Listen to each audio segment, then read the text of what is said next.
Nabuksan na yung breaker natin. Dito na rin pala si Brother Dex. Ayan. So, hintayin na lang natin umandar. So, sa ngayon po, hindi pa nagko-contact yung magnetic contactor niya. Ano, hindi pa nakalubog yung sa gitna niya. Ito. Pag nag-contact yan mga dads, dapat lulubog yang sa gitna na itim yun. Ibig sabihin, nagko-contact na siya or nagpasa na yung supply niya doon sa input to output mga dads. Ayan. Ngayon mga kadads, kung nagdududa ka pa, baka pumasok na yung power, nag-contact na siya, pero wala pa rin. Ang gawin mo mga kadads, kunin mo yung tester. Sandali, kunin ko lang mga kadads. Ayan. Tapos, ang i-check natin dito, yung coil niya mga kadads, yung A1 saka A2.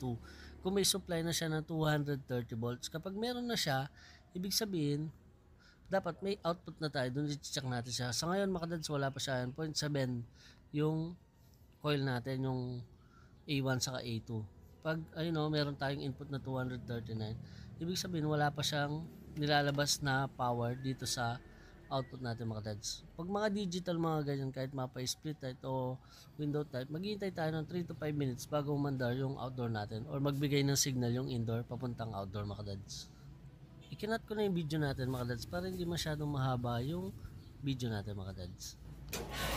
Finally mga dads, tumandar na siya. Ngayon ito yung yung magnetic contactor na papakita ko lang. Ayan, na yung sinasabi kong itim kanina, yung sa gitna, ayan o, napansin nyo mga dads na lumubog na siya. Ayan o, yung pinakagitna niya na itim.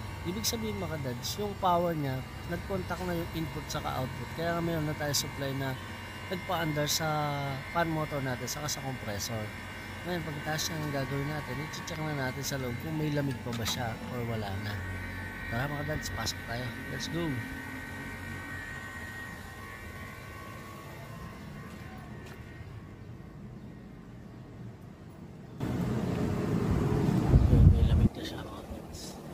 Lumalamig na siya.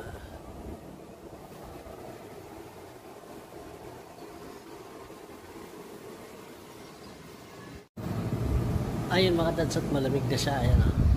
Maramdaman na natin yung lamig niya. Ngayon, kapag mga ganun, pag mga non-inverter, mataas na sila, mga 2.5 or tanner na, naka-magnetic contactor na sila. Ngayon, ang gagawin mo, kung gusto mo malaman kung okay yung magnetic contactor, check mo yung input ng supply, tapos yung coil niya, yung A1 saka A2, tapos yung output. Kapag walang output, may power yung A1, A2, ibig sabihin, sira na yung contactor mo. Hindi na sila nagpo-contact. May nare-repair pa naman o nagagawa ng paraan, nililiya yung contact. Pero mas better na palitan mo na lang, magkano lang naman, at sigurado ka pa, wala kang back job mga kadads. Tara, pakita muna natin kay Pastora kung okay na ba.